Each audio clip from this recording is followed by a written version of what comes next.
Hello everyone, Namaste. Welcome to another exciting episode of RightCast. I'm your host Icha Pandey. Joining us today is truly special guest all the way from New Zealand, Mr. Martin Quietzsch, Senior International Recruitment Manager at Victoria University of Wellington. Today we'll be discussing why New Zealand is the top destination for the students and what are the unique opportunities provided by the university. So welcome to the show, Martin. Hello. Hi. My name is Martin. Kia ora. As mentioned, I'm a Senior International Recruitment Manager at the International Office at Victoria University of Wellington. It's my first visit to Nepal, so I'm very excited. And thanks for having me. Sure, Martin. So I would like to initiate our conversation asking you about the New Zealand. Mm-hmm. As New Zealand has been the top destination for the students in the current years. So what are the key factors that is attracting students to the New Zealand? Sure. I think New Zealand is quite unique as it is. The size is similar to the UK, but it has a smaller population, which provides also opportunities for students because there's also less competition. Mm-hmm. New Zealand has a very good education system throughout at high school level, but also at university level and other private institutions. I think it's also the innovative nature of teaching and learning and critical thinking and thinking out of the box. I think that is very intriguing for students. Mm-hmm. So I think the progression that students can take throughout the programs as well as then into the workforce, I think this is very appealing for students. That's really impressive. So could you please give us the overview about the Victoria University of Wellington mm-hmm. and what makes it stand out for the international student? So our university is based, as the name says, in Wellington, which is the capital of New Zealand. And our university has about 22,000 students, mm-hmm. of which about 3,000 students are international. Mm-hmm. We have 3 campuses across the city. And we are a comprehensive university, which means we offer undergraduate, postgraduate, and PhD programs. Mm-hmm. I think what is truly unique to Wellington, and that also makes it unique at the university, is the composition of people mm-hmm. that live and work in Wellington. It is a very diverse community. So we do have about 30 to 35% people that were born outside New Zealand, mm-hmm. but also in terms of their professions. So we do have a large public sector in Wellington, as we are the capital with ministries and government departments.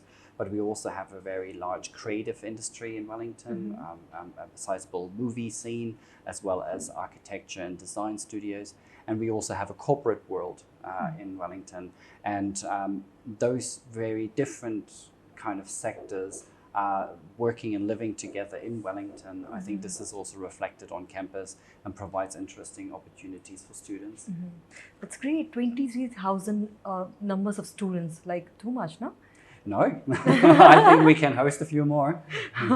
3,000 are the international students. Mm-hmm. Okay. Yeah. So what are the popular programs in the university? Yeah. I mean, it depends a little bit on where students come from, whether they're domestic or international. I think they all have different preferences. Mm-hmm. But I think overall, our business school is Triple Crown accredited, which means it has a good ranking from 3 of the major organizations that evaluate business schools of universities. So I think our business programs are very popular, like professional accounting, mm-hmm. Business analysis, global business, and so on. But we are very strong in psychology programs. We do have health programs in health leadership, for example, or health psychology, health promotion, and they are popular. We are one of the few universities in New Zealand that offer architecture, mm-hmm. So those are popular programs. But what is also a very, very popular area for our students is our engineering programs as well as our science programs. Our engineering school focuses on mm-hmm. IT-based engineering only. So we do cybersecurity, we do software development, robotics, machine learning, artificial intelligence, computer science. Those are very, very strong programs, and they're very popular with international students. But then you have also other programs like data science, for example, that are up and coming. What about business analytics? Yeah, so we do have our business analytics is a bit of an interesting one because you need to look into the terminology, and it is used differently in different countries. Yeah. The programs that we offer that would suit that area, we have a Master of Professional Business Analysis, but this is not number crunching. So this is more finding solutions for companies through technology. Okay, so it's about softwares and where can they improve their operations and so on. When you go more onto the analytics side, we do offer a Master of Data Science. Okay, that one is a very in-depth data science program. So here we do a really a thorough look into this. It's not a superficial just like spreadsheets program. It is actually quite a deep program. So that would be probably the two areas that we offer. Of course, there are others where you can have aspects of data analytics, but not as a full-fledged program. Okay. So on that note only, I would like to ask you, what is the course duration for bachelor's and master's degree? Okay, so our bachelor's degrees in general are 3 years. There are 3 that are 4 years. That would be our Bachelor of Laws, our Bachelor of Midwifery, and our Bachelor of... Now I need to remember that one. Laws, there were 3 of them. Anyways, there's one more. Postgraduate, our master's degrees, they are anywhere between 1 year and 2 years, and they could be either completely coursework based, they could be completely research based, or a combination of both. Okay. And then the last step would be PhD study, which is 3 years. Okay, so as an international student, they look for the career placements also. So what are the support universities providing to the students? Sure.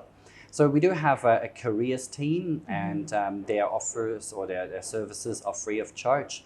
And what students can do is they can book appointment with them.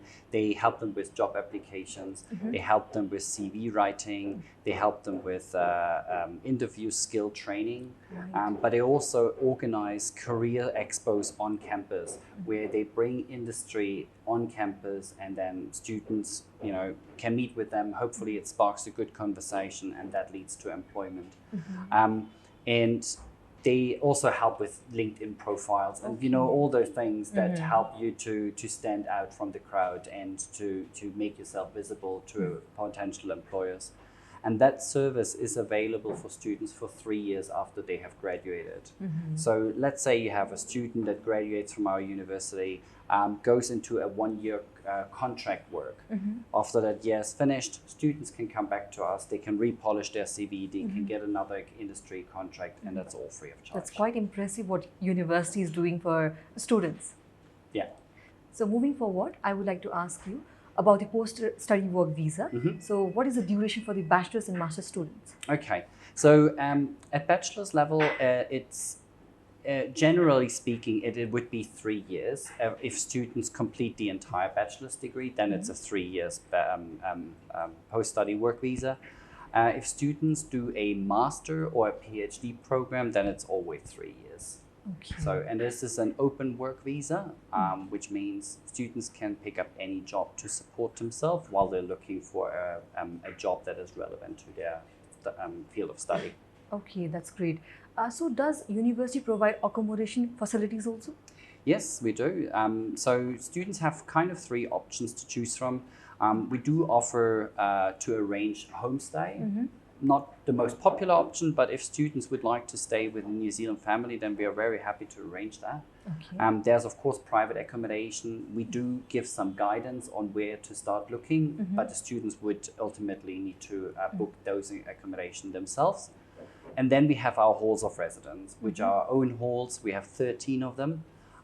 They are all within the city center, within walking distance to any of our campuses. And they are different in size, they're different in character, and some of them are catered. So that means that the university will cook for the student, and some of them are self-catered, so the student need to cook themselves. Okay, so I have heard that New Zealand documentation process is quite difficult than compared to other countries. So what advice would you like to give to the students before applying? Yeah, that's a good question. So Immigration New Zealand has a checklist Yeah. On their website. I think that would be a good place to start. Read through it so that you are aware of what kind of documents are actually required. The Immigration New Zealand website would be the good source of information. This is the authority that issues visa.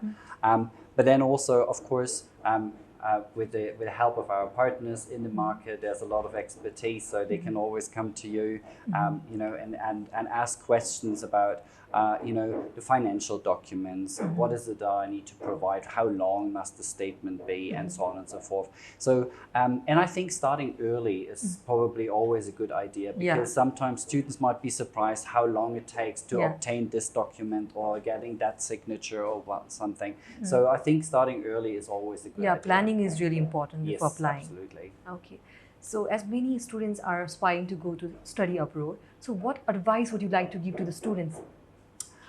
I think the best thing is to really learn about your destination, just so that you have the right expectations when you come.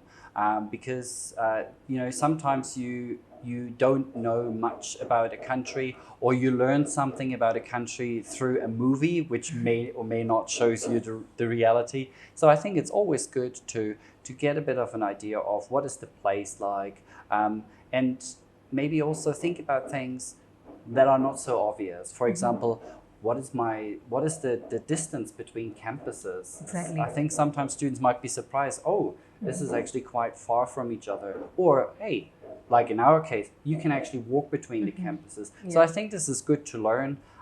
So I think preparation is everything, so that you have the right expectation, and so that you can have the best possible time when you come to New Zealand and the university. Thank you so much, Martin, for giving such an insightful information. Hope our audience would love it. Thank you so much. Thank you for your time. Thanks for having me. And if you're interested in our university, check the website, come to our partners, talk to them, and hopefully I'll see you in New Zealand.